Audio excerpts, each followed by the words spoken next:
अस्सलाम वालेकुम दोस्तों अपने चैनल पर आपको खुशामदीद कहते हैं। दोस्तों आज की जिस प्रोडक्ट की अनबॉक्सिंग और रिव्यू हम देने जा रहे हैं वो है काविया। जी हाँ, अक्सर ये ख्याल किया जाता है कि काविया सिर्फ एक कारीगर के इस्तेमाल की चीज़ है, लेकिन दोस्तों आज के दौर में ये काविया जो है एक हर घर की ज़रूरत बन गई है। कैसे वो ज़रूरत बन गई है, तो इसकी अनबॉक्सिंग से पहले मैं आपको बताता चलूँ कि हमारी आपने अक्सर देखा होगा घर में माउस जो है वो हम समझते हैं ख़राब हो गया तो हम उसे फेंक देते हैं। एक माउस भी जो है वो 200-300 का मिलता है तकरीबन। बाज़ दफ़ा में बिल्कुल एक मामूली सी ख़राबी होती है कि उसकी तार जो है उसके अंदर जो सर्किट बोर्ड होता है वो क्रैक हो जाता है, उतर जाती है। उसको आप सोल्डरिंग करके काफ़ी के ज़रिए से टांका ले, या एलईडी बल्ब है तो वो बाज़ार से नया बल्ब जो है 200 के करीब मिलता है तकरीबन। लेकिन अगर आप काविया आपके पास हो तो मैं आपको बताऊंगा आप उसे कैसे जो है बड़ी आसानी से घर के ऊपर ठीक कर सकते हैं और अपने 200 रुपये बचा सकते हैं। दोस्तों इसको खोलते हैं।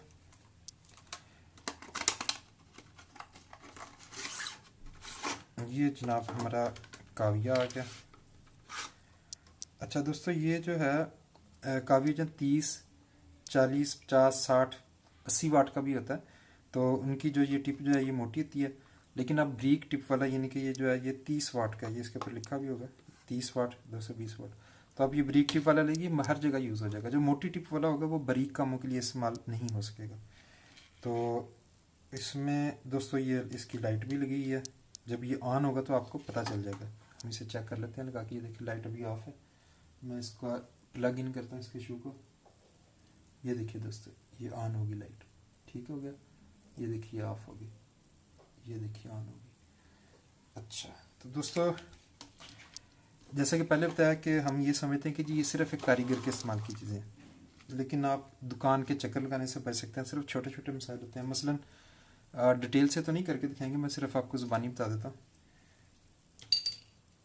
कि मेरा ये बल्ब था, ठीक हो गया। मैंने इसको ऐसे आप करें, या बस कई के चूड़ी वाले होते हैं ये घुमा के खुल जाते हैं, कहीं के यूँ करके खुल जाते हैं, ठीक है। ये इस बल्ब के अंदर, एलईडी बल्ब के अंदर एक तो इसका मेन ये बॉडी होती है जो मैंने आपको दिखाई पहले, ये बॉडी होती है इसकी, ठीक है। इसके अलावा एक ये एलईडी बल्ब्स की टिक्की होती है, और एक इसके अंदर नीचे ड्राइवर होता है। मैं आपको दिखा देता हूँ। और अगर ये ख़राब हो जाए 90%, जी हाँ 90%, ना तो ड्राइवर ख़राब होता है और बॉडी ने तो क्या ख़राब होना, सिर्फ जो है ये ऊपर वाली टिक्की, इसका कोई एक एलईडी बल्ब ख़राब हो जाता है। क्योंकि ये सीरीज़ में लगे होते हैं, तो एक बल्ब अगर ख़राब हो गया कोई इनमें से तो सारे बल्ब बंद हो जाएंगे। तो आपने सिंपली करना क्या, एक थोड़ी एहतियात के साथ आपने, ये देखिए मैं आपको दिखा देता हूँ। ये इसका ड्राइवर होता है जी, ठीक है। सिंपली बहुत सस्ता मिल जाता है बाज़ार से। वैसे बल्ब आप पूरा लेने जाएंगे 200-300 का मिलेगा, तो ये टिक्की भी 20-30 रुपए की मिल जाती है, ठीक हो गया दोस्तों। तो जो चीज़ मैं आपको समझाना चाह रहा था वो ये था कि आप सिंपली 90% केसों में, जैसा कि बताया, सिर्फ इनमें से कोई एक बल्ब ख़राब हो जाता है। क्योंकि ये सीरीज़ में लगे होते हैं, तो एक ख़राब हुआ तो सारे बल्ब बंद हो जाएंगे। आप सिंपली इस बल्ब को, ये जैसे पहले बल्ब था, ये इसको यूँ करके, ठीक है, इसके अंदर इसको वापस लगा के इसको होल्डर में लगाएं। और अब मैं आपको समझाने के लिए सिर्फ समझ लीजिए, बल्ब फिट है, सारा कुछ लगा हुआ है। आपने हर बल्ब की ये पॉजिटिव और नेगेटिव को ऐसे करके देख लेना, ठीक है। जो बल्ब ठीक होंगे उनके ऊपर लगाने से ये एलईडी रोशन नहीं होगी। जो बल्ब ख़राब होगा, जब आप उसके ये पॉजिटिव और नेगेटिव यूँ मिलाएंगे तो वो एलईडी रोशन हो जाएगी। तो आपको पता चल जाएगा, आप उस बल्ब को निकालिए और वहाँ पर वायर का एक टुकड़ा लेकर उसके पॉजिटिव और नेगेटिव को इस काविये की मदद से आप डायरेक्ट कर दीजिए, तो आपका ठीक हो जाएगा एलईडी बल्ब। इसको आप बॉडी में दोबारा फिट करके। और इसी तरह दोस्तों अगर आप ये नहीं करना चाहते ऐसा, तो ये टिक्की भी 20-30 की मिलती है, ये 20-30 की टिक्की ले आएँ। वरना काम चलाना है तो काविये के ज़रिए से सोल्डरिंग कर लें। नई टिक्की लाएंगे तब भी आपको काविये की ज़रूरत पड़ेगी। इसी तरह दोस्तों माउस में अक्सर 200-300 का माउस मिलता है बाज़ार से, हम समझते हैं ख़राब हो गया, जबकि उसमें कुछ भी नहीं होता। सिंपली उसको मैं दिखा देता हूँ आपको इसमें क्या अक्सर जो मसला पेश आ जाता है।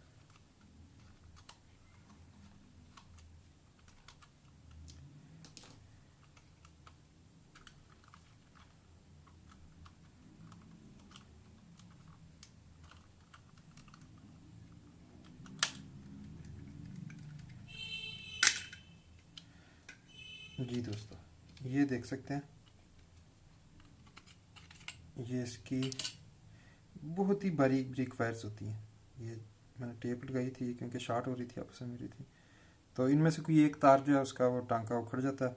अगर आपके पास काविया हो तो आप इसको करें। आपको बाज़ार में जाके 200-300 का एक नया माउस ख़रीदने की क्या ज़रूरत है, बड़े आराम से घर के और बहुत सारे काम है दोस्तों। हैंड्स फ्री क्रैक हो जाती हैं, लोग हाथ से उसको उनकी वायर्स को जो है वो यूँ कर लेते हैं। चार्जर की वायर क्रैक हो जाती है, उसको हाथ से जोड़ लेते हैं तो वो फिर खुल जाती हैं। अब उनको हाथ से जोड़ के ऊपर काविये से जो है टांका लगा दें सोल्डरिंग सोल्डरिंग वायर के ज़रिए, तो वो आपका वो ठीक हो जाएगा। ये दोस्तों हम इसका ब्रोज़ा है और ये इसकी सोल्डरिंग वायर है। ठीक हो गया दोस्तों। इस काविये को गर्म करके 2-3 मिनट ब्रोज़े के अंदर लगाते हैं, फिर ये सोल्डरिंग वायर जहाँ टांका लगाना होता है, सोल्डरिंग वायर इसको खोल के ये रोल में तो वहाँ पर टांका लगाते हैं। दोस्तों अगर आज की वीडियो आपको पसंद आई हो तो इसको ज़रूर लाइक करें और हमारे चैनल को सब्सक्राइब करें ताकि आइंदा भी आपको ऐसी अच्छी अच्छी वीडियोस आप तक पहुंचती रहें। और इस वीडियो को शेयर करना मत भूलिएगा। और आज की वीडियो में आपको पता चला कि हम कैसे जो है अपना टाइम, अपना वक्त और अपने पैसे बचा सकते हैं। तो कारीगर की दुकान पर जाएंगे, जी कारीगर नहीं है, आप फिर वापस आएंगे, काम कुछ भी नहीं किया, सिर्फ एक टांका उखड़ा होगा।